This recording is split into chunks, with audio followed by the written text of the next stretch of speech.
libros Desafíos Constitucionales, la Constitución Ecuatoriana de 2008 en perspectiva, entre otras publicaciones relacionadas con temas constitucionales de derechos colectivos y de derechos indígenas. Aplaudamos pues la brillante intervención de la doctora Gina Chávez.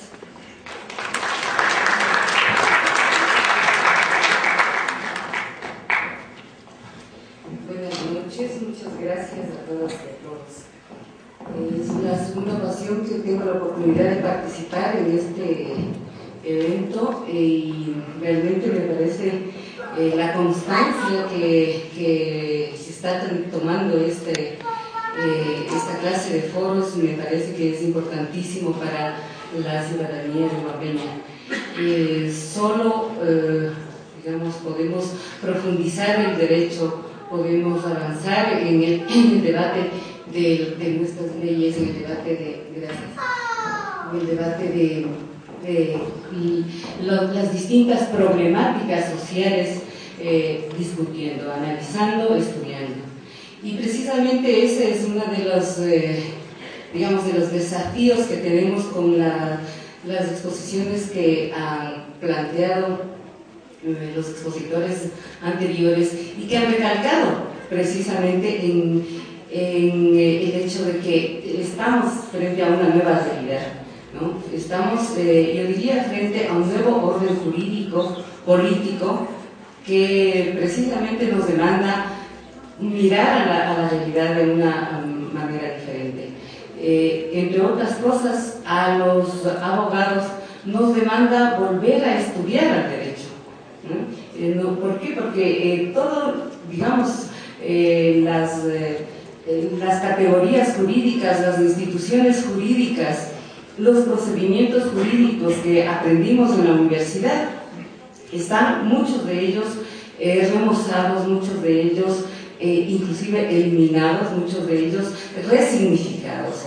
Y eso significa que los abogados, que ya somos abogados, tengamos la obligación de volver a estudiar el derecho y quienes están en la carrera de derecho se planteen y sean críticos en la forma como están estudiando el derecho. Si es que seguimos, digamos, si seguimos manteniendo análisis formalistas del derecho, entonces no estamos avanzando ni no estamos poniéndonos a la altura de las necesidades de análisis que tiene este nuevo orden jurídico. Me han invitado a exponer acerca del pluralismo jurídico en la Constitución del 2008. Para mí, el hablar de pluralismo jurídico plantea el desafío de analizar lo que ha sido la reconfiguración del sistema jurídico en el Ecuador, ¿no? Y esto básicamente a partir de lo que establece el artículo 1 de la Constitución, que entre otras cosas dice el Estado es un Estado intercultural y plurinacional, más allá de las otras digamos, características del Estado ecuatoriano, ¿no?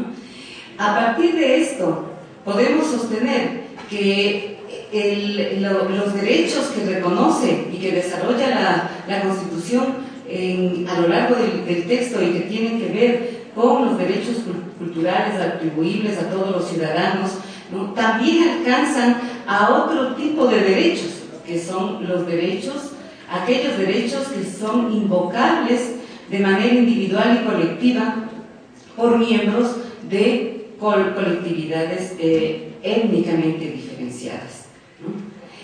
Aparte del reconocimiento de derechos culturales y de una gama amplia de derechos reconocidos específicamente a los pueblos y comunidades y nacionalidades indígenas, la Constitución, en el título referente a la función judicial y la justicia indígena, reconoce la potestad, la facultad que tienen las autoridades de estas comunidades, pueblos y nacionalidades de ejercer funciones jurisdiccionales con base en sus tradiciones ancestrales y su derecho propio dentro del ámbito territorial, garantizando la participación y decisión de las mujeres. El derecho propio de los pueblos indígenas implica reconocer y garantizar el que las autoridades aplicarán normas y procedimientos propios para la solución de sus conflictos internos y que no sean contrarios a la Constitución y a los derechos humanos reconocidos en instrumentos internacionales. Finalmente, contempla la salvaguarda de que el Estado garantizará las decisiones de la justicia indígena, ¿no? Sea quien sea la institución o la autoridad que le toque realizar esta salvaguardia, ¿no? Dichas decisiones estarán sujetas al control de constitucionalidad, ya nos había hablado de esto el doctor García Falconi. La ley establecerá los mecanismos de coordinación y cooperación entre la justicia ordinaria y la justicia indígena.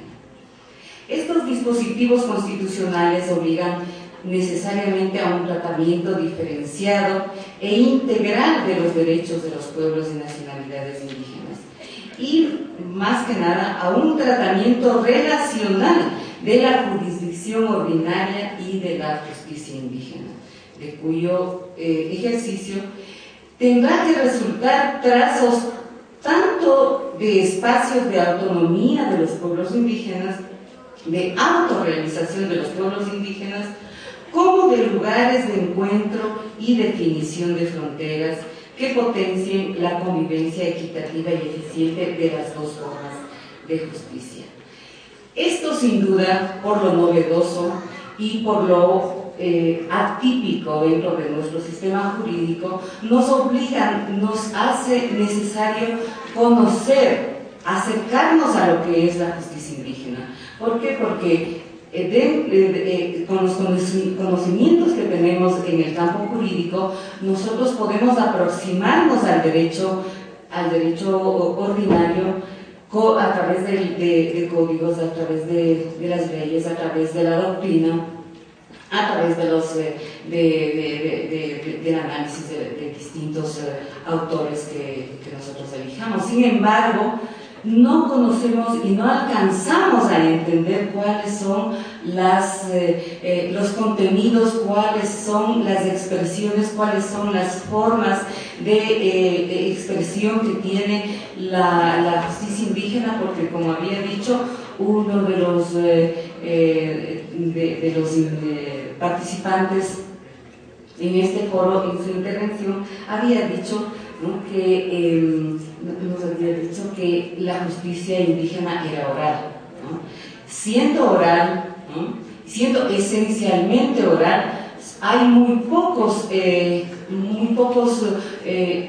documentos, hay muy pocas señales que nosotros podamos entender a cabalidad. Y cuando hablo de señales, hablo de actuaciones, hablo de situaciones que ocurren dentro de los procesos de justicia indígena, que no nos explican, que no nos dan por sí mismos una explicación de lo que está sucediendo, ¿no? Y esto, digamos, que podemos ver en las actuaciones que realizan las autoridades indígenas, nos obliga o nos plantea una serie de desafíos para la justicia ordinaria. Digo, uno, el acercarnos, el aproximarnos de una manera certera a lo que es la justicia indígena. Ahora, justamente para aproximarnos de manera certera hacia lo que es la justicia indígena, creo yo que tenemos que poner a debate algunos parámetros de análisis que nosotros mantenemos. Uno de ellos es precisamente el ejercicio silogístico que nosotros hacemos a partir del ejercicio del razonamiento lógico deductivo que mantenemos en el análisis de las realidades, ¿no? Esto para poner en evidencia que este ejercicio silogístico que nosotros hacemos básicamente conlleva una carga cultural del intérprete. Nosotros, cuando hacemos ese ejercicio mental, ese ejercicio de análisis, estamos poniendo nuestra carga cultural a ese análisis. Y cuando nosotros ponemos esa carga cultural en ese análisis, estamos seguramente errando porque las actuaciones, las razones, las motivaciones, ¿no?, de la justicia indígena son otras que no logramos captar, que no logramos aprender. Y ese precisamente creo yo que es uno de los errores de partida que nosotros seguimos cometiendo en el análisis de la justicia indígena.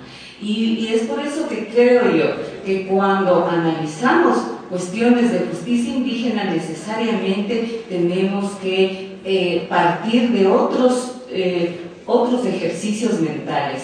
Hay algunos autores, en este momento, por ejemplo, podría mencionar a Boaventura de Sousa Santos, que nos habla, ¿no?, de que tenemos que partir de un ejercicio de hermenéutica diatópica, ¿no?, para poder analizar los casos de justicia indígena. ¿Qué es esto de la hermenéutica diatópica? Es el ejercicio en el cual nosotros sabemos que existe un mundo de significados a partir del derecho estatal, del derecho ordinario, del derecho nacional que todos lo conocemos.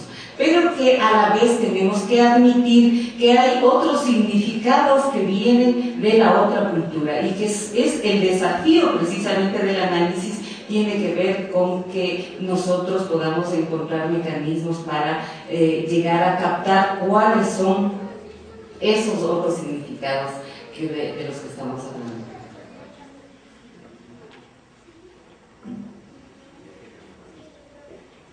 Otro punto de tensión que enfrentamos cuando estamos en un caso de justicia indígena es el hecho de que los derechos individuales y los derechos colectivos efectivamente se ponen en discusión, se ponen en tensión, ¿no?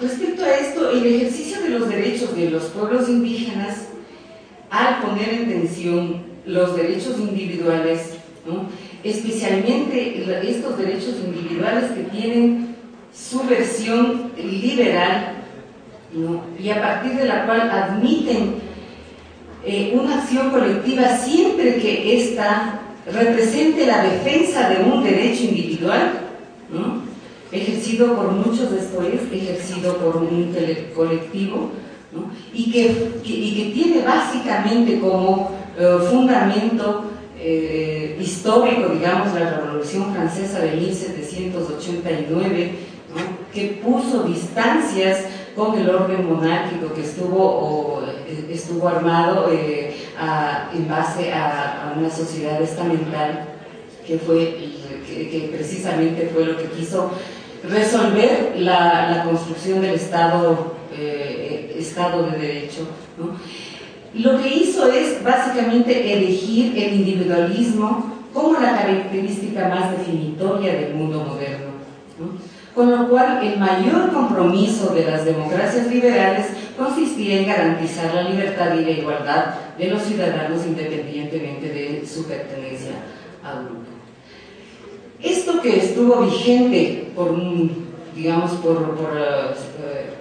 muchos años, por siglos, ¿no?, después de los fracasos que enfrentó el liberalismo clásico para superar las condiciones de marginalidad, de exclusión de amplios sectores sociales, estimularon desde comienzos del siglo XX, diría, pero mucho más fuerte a partir de la segunda mitad del siglo XX, el surgimiento de demandas sociales asentadas en discursos acerca de metas sociales, de metas colectivas, de metas comunitarias, de valores distintos, ¿no?, apelando básicamente al reconocimiento de derechos en función de grupos. Este debate fue muy evidente en el seno de las Naciones Unidas, básicamente en la década de los 80, ¿no?, y que dieron como resultado el que Naciones Unidas reconozca algunos derechos colectivos bajo el supuesto de que si se acepta que hay colectividades que tienen derechos e individuos que tienen derechos, es admisible el ejercicio colectivo de la defensa de los derechos individuales. Sin embargo, este reconocimiento aún será problemático, porque los pueblos indígenas demandarán el ejercicio de derechos no como colectividades comunes, sino en calidad de sujetos distintos, es decir, en calidad de pueblos. Y digo, este planteamiento será problemático para el sistema internacional de derechos, en tanto que los individuos, en tanto que para este sistema, que los individuos se organicen de manera colectiva para defender sus derechos, no acarrea ningún problema, pero que los individuos se organicen en calidad de pueblos crea problemas, porque este sistema no tiene normas de relación entre pueblos que no sean estados. Sin embargo, por las constantes demandas que recibía los órganos jurisdiccionales de Naciones Unidas, el conflicto comenzó a resolverse por varias vías. Una fue por la vía del reconocimiento del convenio 169 de la OIT sobre pueblos indígenas y tribales en países independientes, en donde precisamente se reconoce algunos derechos que pueden ser protegibles por la comunidad internacional para estos pueblos, ¿no? Luego también ha venido una serie de decisiones jurisdiccionales que han ayudado también a configurar, a dar un poco más de forma a lo que son los derechos de estos pueblos en calidad, digamos, el ejercicio de derechos colectivos en calidad de pueblos, aunque todavía no está muy claro para el sistema internacional, ¿no? Esta dimensión, todavía existe mucha reticencia para poder reconocer abiertamente este derecho. Ahora, en términos conceptuales, los derechos colectivos de los pueblos indígenas hacen una crítica al concepto liberal de igualdad, que representa igualdad ante la ley, igualdad de trato e interdicción de todo tipo de discriminación. Las críticas apuntan a evidenciar que esta noción de igualdad es una noción abstracta y formal, que ya el Estado social de derecho trató de superar mediante la igualación material, sustentada en políticas prestacionales y de beneficios económicos y sociales que no tuvieron mucho eco en la sociedad, ¿no? Pero que, sin embargo, de esto no dan cuenta, es decir, estas políticas sociales no llegan a dar cuenta de las diferencias culturales que existen entre las personas, ¿no?, y los grupos. El planteamiento de derechos colectivos se aparta del paradigma político liberal, de acuerdo al cual los derechos son prerrogativa de los individuos y solo de los individuos, y en donde los derechos humanos colectivos son considerados absurdos y los colectivos son vistos como amenazas al principio de soberanía o a la supervivencia del Estado. Frente al concepto liberal de igualdad, se invoca de parte de los pueblos indígenas la aplicación de políticas de la diferenciación, que implican la constatación de que existen desigualdades económicas, pero que además ponen en evidencia el hecho de que entre las personas efectivamente hay diferencias, ¿no? Y en vista de estas diferencias se justifica que el Estado trate de manera diferente a los diferentes, si es el caso, adoptando medidas de protección especiales que no toma para el resto de la sociedad. A esto se conoce como igualdad proporcional. Igualdad proporcional que en la Constitución del 2008 ha quedado consagrada con el conjunto de derechos que reconoce la Constitución, especialmente en el artículo 57 constitucional. Así, los intereses dignos de tutela constitucional y amparables bajo la forma de derechos fundamentales no se reduce a los predicables de sus miembros individualmente considerados, sino que también logran radicarse en la comunidad misma, que como tal aparece dotada de singularidad propia.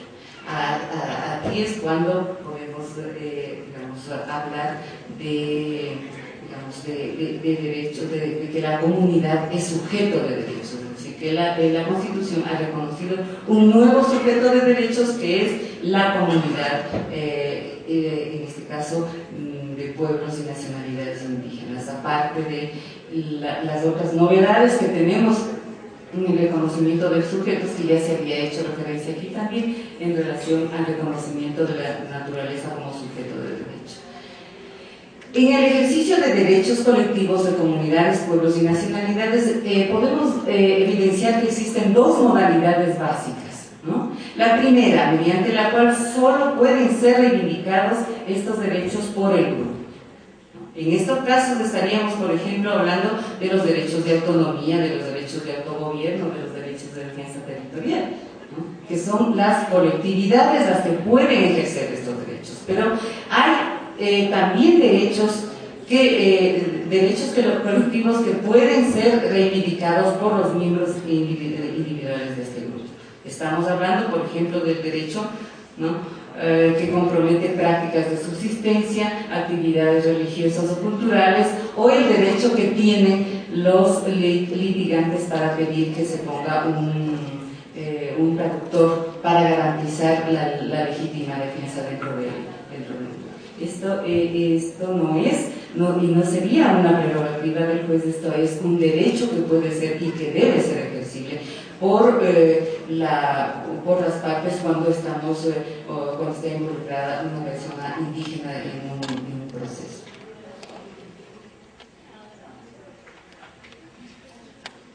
Otro tema que, digamos, que plantea como discusión el pluralismo jurídico es la relación entre el derecho estatal y el derecho propio de las comunidades, pueblos y nacionalidades. Al respecto, la Constitución ecuatoriana determina que el derecho a la defensa incluirá, entre otras garantías, en relación a este artículo. Este reconocimiento constitucional, ¿no?, nos plantea algunas cosas. En primer lugar, establece un vínculo directo entre el derecho de las comunidades indígenas con el ejercicio de la facultad que tienen estas autoridades indígenas de aplicar justicia en sus territorios y con las condiciones que establece la Constitución.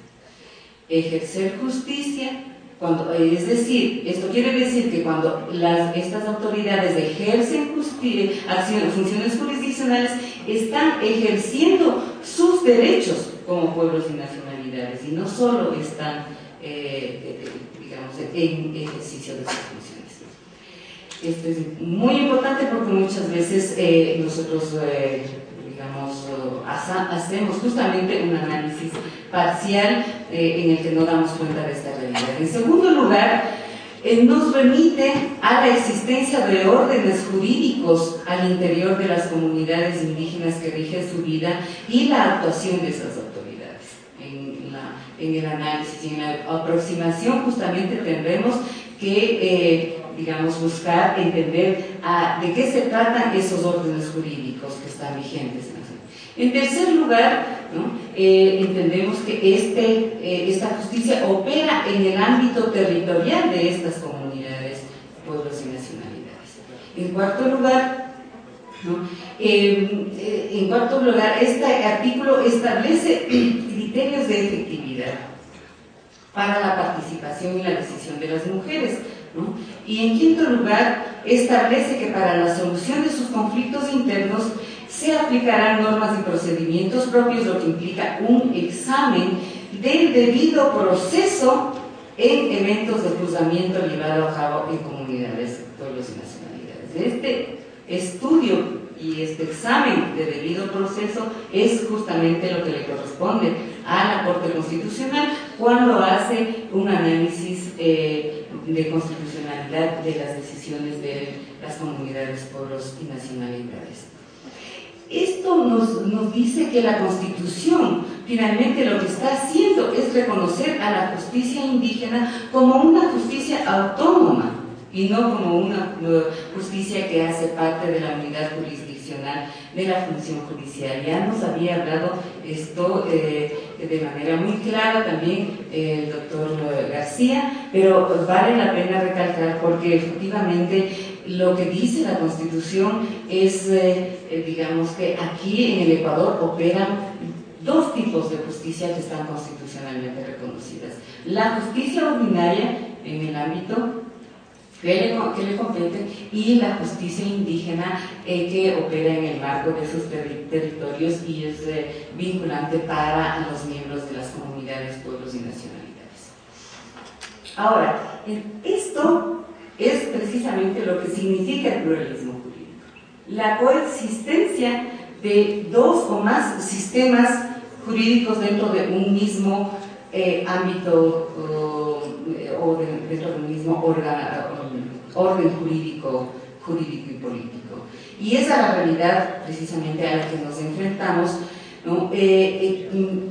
Con la Constitución del 2008, que se distancia de lo que estuvo reconocida en la Constitución del 98.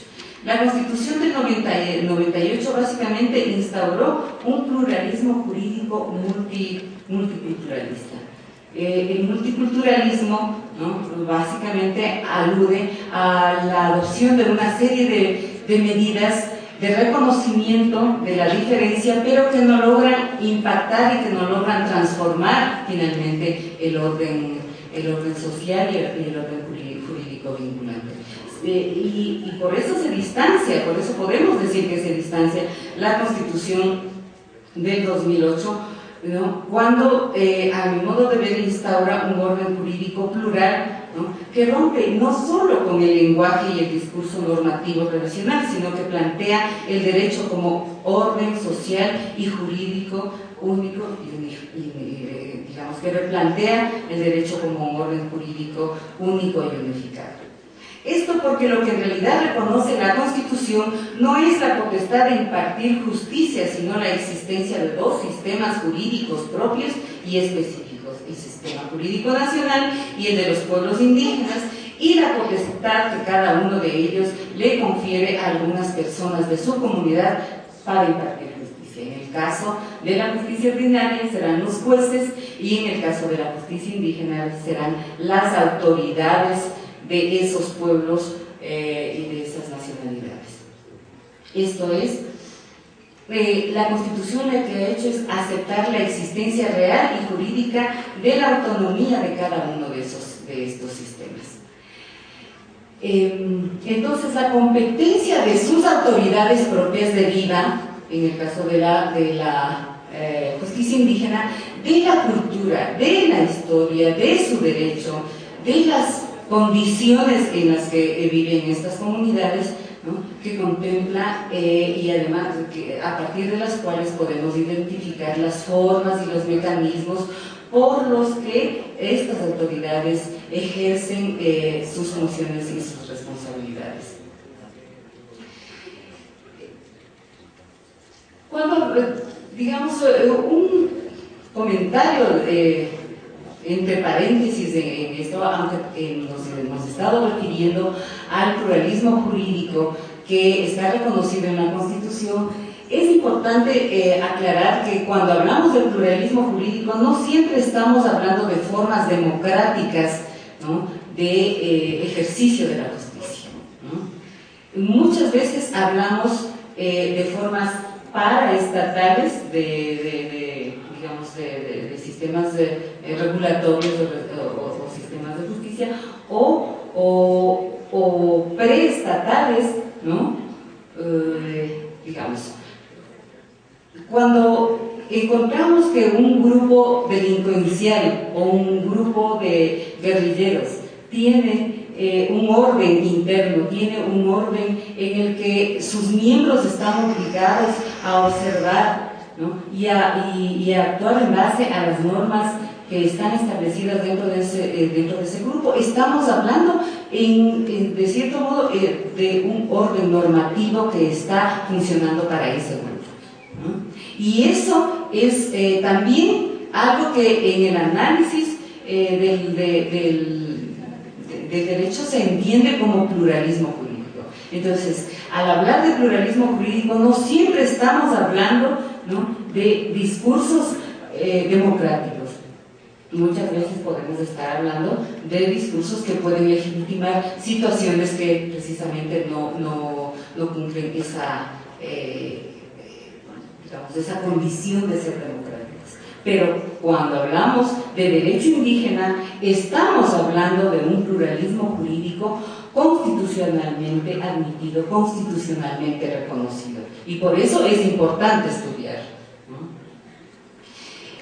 Creo que hablar de pluralismo jurídico o analizar lo que es el pluralismo jurídico también nos lleva a entender que hay dos impactos que se producen en la teoría del derecho. Una con relación a las fuentes del derecho y otra con relación a la producción del derecho. Con relación a las fuentes del derecho, históricamente nosotros hemos asumido que es el Estado-Nación el único que, digamos, que ejerce o que tiene el monopolio de las fuentes del derecho, ¿no? Esto, al reconocer el derecho indígena, al reconocer la coexistencia de dos sistemas de derecho, de dos sistemas jurídicos, se estaría rompiendo o se estaría modificando. ¿Por qué? Porque estamos admitiendo que no solo es el Estado el que digamos, maneja o el que establece las fuentes del derecho. Este debate, digamos, no es nuevo, ¿no? A finales del siglo XIX, los antiformalistas ya habían planteado el debate del pluralismo jurídico. Santi Romano, a comienzos del siglo XX, había hablado justamente de poner en duda, ¿no?, que el derecho es digamos que el Estado central es el único que produce derecho. Bobbio, más adelante, en los años 80, hablará también, ¿no?, de que frente a la tendencia del derecho estatal de absorber a otros ordenamientos jurídicos, persiste la producción preestatal y antiestatal del derecho, ¿no? Y precisamente esta producción preestatal del derecho, ¿no?, es, digamos, sería la que tiene que ver con este derecho de los pueblos y nacionalidades indígenas, que viene desde antes del establecimiento del Estado de Derecho. Son innumerables los tratadistas que plantean el debate precisamente sobre el pluralismo jurídico. No tenemos espacio ni tiempo para poder discutir más a profundidad en esto. Sin embargo, lo que diría es que el pensamiento plural resurge ligado a las crisis de legitimidad de lo público y de lo institucional, ¿no?, que se dieron básicamente en América Latina a partir de la década de los 80 y de los 90. El surgimiento de los discursos étnicos, el surgimiento de las demandas justamente de movimientos sociales y de pueblos indígenas reivindicando sus derechos. En el Ecuador, básicamente la discusión ha venido desde la antropología y de la sociología política en el marco de la discusión del colonialismo interno que se dio en la década de los 70 y de los 80, y a partir de la década de los 90 con las reivindicaciones claras que hiciera el movimiento indígena sobre estos derechos. De estos derechos que precisamente en la Constitución del 2008 instauró el pluralismo jurídico. Ahora, con relación a la producción del derecho, ¿no?, también hemos hemos aprendido que es el derecho estatal el único que produce derecho, ¿no? Al hablar de pluralismo jurídico es precisamente admitir que no solo el Estado produce derecho, ¿no?, que si bien es cierto el Estado produce derecho en el ámbito nacional, son los pueblos indígenas, ¿no?, en el ámbito de su vida comunitaria, en el ámbito de la dinámica de su vida comunitaria, la que también produce derecho. y producen derecho precisamente para poder regular las formas de vida, para poder sostener el orden de esas comunidades y para poder resolver los problemas internos que se generan.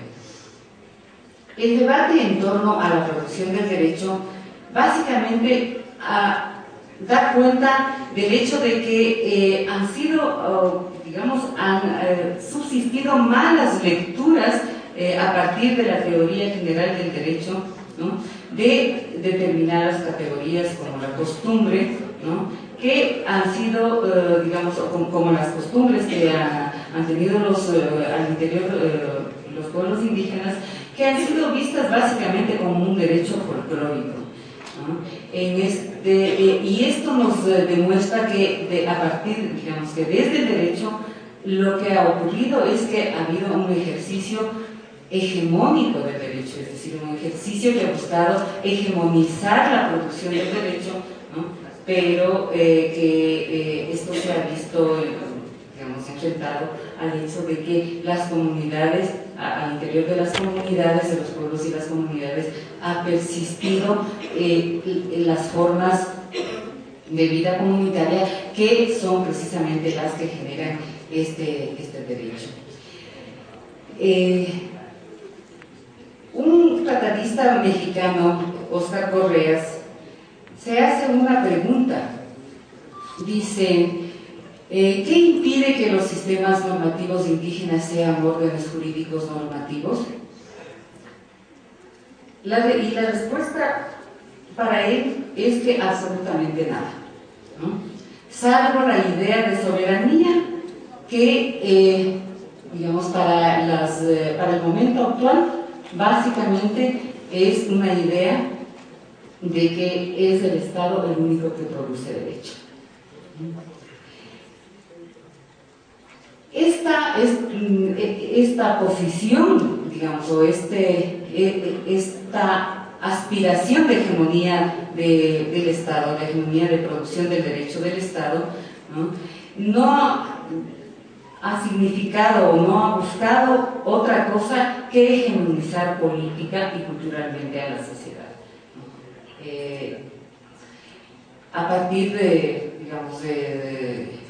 lo que la Constitución del 2008 establece, creo que son todos estos escenarios de hegemonía del Estado los que se ponen precisamente a debate, los que se ponen precisamente a discusión y los que nos obligan a nosotros a abordar el análisis del derecho desde otras premisas, desde otros derroteros, básicamente partiendo y entendiendo de que el análisis de un derecho, en este caso del derecho de los pueblos y nacionalidades indígenas, del derecho propio de estos pueblos, no se tendrá que abordar necesariamente a partir de los mecanismos tradicionales de análisis del derecho. Hay algunos autores que básicamente plantean que la mejor forma de acercarse o de abordar un análisis del derecho es a partir de las categorías y de las metodologías del derecho comparado, no a través de los ejercicios silogísticos, en donde nosotros lo que hacemos es tratar de poner en la matriz del derecho ordinario lo que estamos viendo del derecho indígena. Cuando hacemos ese ejercicio, los resultados básicamente son catastróficos, porque no terminamos de entender qué es lo que sucede, qué es lo que está pasando, y de esa manera lo que estamos haciendo es desfigurar la justicia indígena y prolongar de esta manera las injusticias y prolongar los estados de marginación en los que se han mantenido históricamente estas comunidades. El desafío por esta vía es realmente grande, tanto para los operadores de justicia como para los que estamos estudiando derecho, porque tenemos precisamente que hacer las aproximaciones más adecuadas, más apropiadas, para poder justamente cumplir con ese Estado constitucional de derechos y de justicia, en este caso en el ámbito del ejercicio del derecho propio de los pueblos y nacionalidades indígenas. Muchas gracias.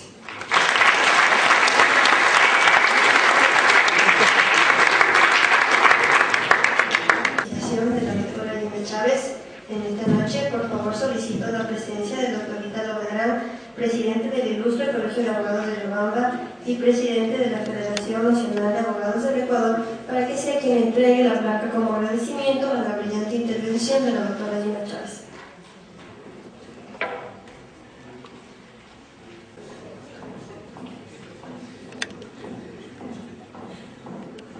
Buenas noches, doctora Gina Chávez. A nombre de los profesionales del derecho de la ciudadanía riobambeña, queremos expresarle nuestra gratitud por el hecho de venirnos a departir sus conocimientos con la clase de abogadía de aquí de Chimborazo. Muchas gracias.